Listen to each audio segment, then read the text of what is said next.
नमस्कार, मैं सुनील केसी।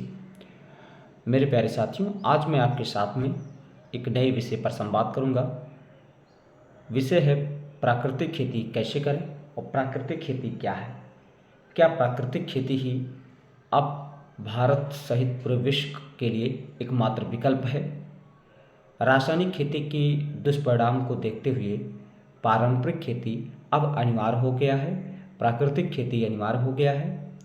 प्राकृतिक खेती कैसे करें, प्राकृतिक खेती के क्या क्या चरण होते हैं, प्राकृतिक खेती करने के लिए किन किन सामग्री की आवश्यकता होती है, और प्राकृतिक खेती के विषय पर बहुत सारे ऋषि मुनि सहित ने जो ज्ञान दिया है उस वह ज्ञान क्या है, और वर्तमान में ऐसे कितने लोग हैं जो प्राकृतिक खेती की बढ़ावा के लिए बृहद तरीके से काम कर रहे हैं। सबसे नंबर 1 पे आते हैं पद्मश्री डॉक्टर सुभाष पालेकर जी, जिनकी त्याग और तपस्या से प्राकृतिक खेती का एक नया रूप समाज को मिला है, और उनकी अथक प्रयास से प्राकृतिक खेती के प्रति लोगों का रुझान काफ़ी ज़्यादा हुआ है।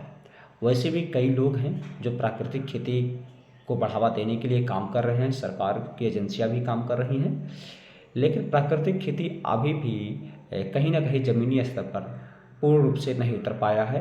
जबकि यह आधार मात्र है कि अगर मनुष्य शरीर को स्वस्थ रखना है, पूरे समाज को स्वस्थ रखना है, मिट्टी, जल, वायु और अन्य प्राकृतिक संसाधनों को व्यवस्थित तरीके से ठीक रखना है, उनमें समन्वय व्याप्त करना है, तो हमें अहिंसा के मार्ग पे चलना होगा, हिंसा का मार्ग छोड़ना होगा। लेकिन वह कौन सी ऐसी परंपरा है जिस पर हम यह काम करते हुए प्रकृति के लिए, मानव के लिए और अन्य जीवधारियों के लिए काम कर सकें।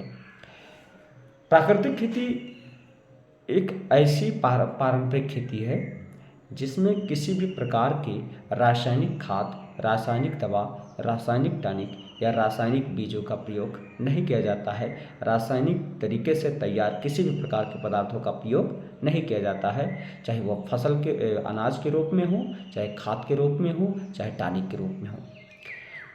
प्राकृतिक खेती करने के लिए हमें बहुत कम संसाधनों की आवश्यकता होती है, और इसके लिए हम बारी बारी से आपको जानकारी देंगे और उसे आप बाकायदा से प्रयोग करें और अपने जीवन में उतारने का प्रयास करें।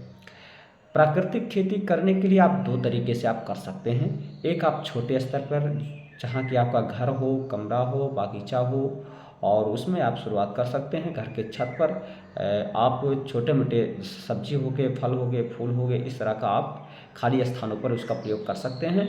उसमें आप दवा खाद बना के खुद आप जो खाने भर के लिए फल फूल सब्जी बागवानी कर सकते हैं। दूसरा, बड़े पैमाने पर आप जैसे धान, गेहूँ, गन्ना, अन्य फसल की जो खेती करते हैं बड़े पैमाने पर, आप उस तरह के भी कर सकते हैं। तो जिसके पास ज़मीन नहीं है वो छोटे मोटे से शुरुआत करें, जिनके पास पर्याप्त ज़मीन है वो बड़े स्तर पर शुरुआत करें।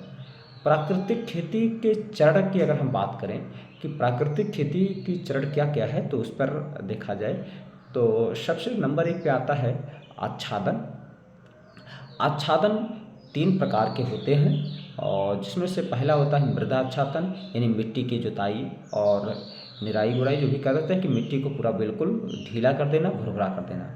दूसरा होता है काष्ठ आच्छादन, यानी फसल से प्राप्त अवशेष जो फिर जो फसल आप बोते हैं तो उस ढकने के लिए, उसके आसपास रखने के लिए, सूक्ष्म वातावरण देने के लिए हम काष्ठ आच्छादन का प्रयोग करते हैं। जितने भी फसल होते हैं, धान, गेहूँ, गन्ना या बागीचे में और भी अन्य प्रकार के फल फूल के पौधों का डंठल हो गया, पत्ता हो गया, इन सब का प्रयोग हम काष्ठ आच्छादन के रूप में करते हैं।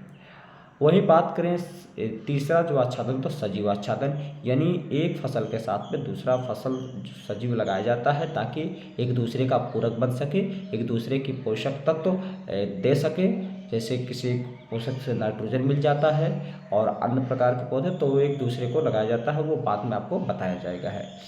दूसरा चरण आता है जीवामृत का प्रयोग करना। जीवामृत कैसे बनाएं, जीवामृत का क्या क्या प्रयोग होता है, ये आपको बताया जाएगा है। तीसरे विषय पर अगर बात करूं तो घन जीवामृत का प्रयोग कैसे किया जाता है, घन जीवामृत कैसे बनाया जाता है, घन जीवामृत में क्या क्या सामग्री होता है, ये भी आपको बताया जाएगा। चौथा होता है बीजामृत का प्रयोग कैसे, बीजामृत क्या है, बीजामृत से हम बीज को कैसे शोधित करें, इस सब के बारे में आपको जानकारी मिलेगा है।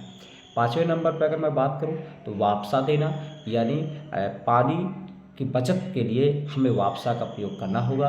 पानी कम लगे और कम से कम पानी दें, जितनी आवश्यकता है उतना ही पानी दें, उसके लिए हम प्रयोग करेंगे।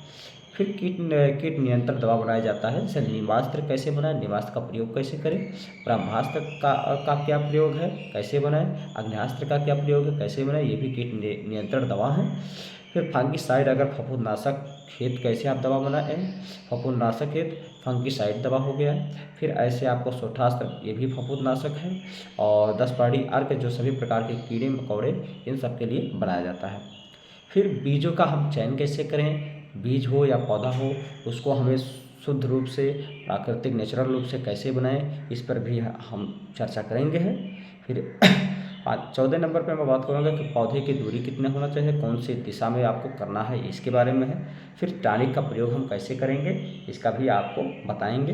फिर अगर पहले से हमारे घर में पड़ा हुआ गोबर है तो उसका प्रयोग कैसे हम करें, तो ये मिलाए जाकर इतने विषय पर हम बारी बारी से आपसे बात करूँगा है। तो परिचय के तौर पे आज इतना ही रहेगा। कल फिर मैं आपको आच्छादन के बारे में बात करूँगा बाकायदे प्रैक्टिकल के साथ में। धन्यवाद।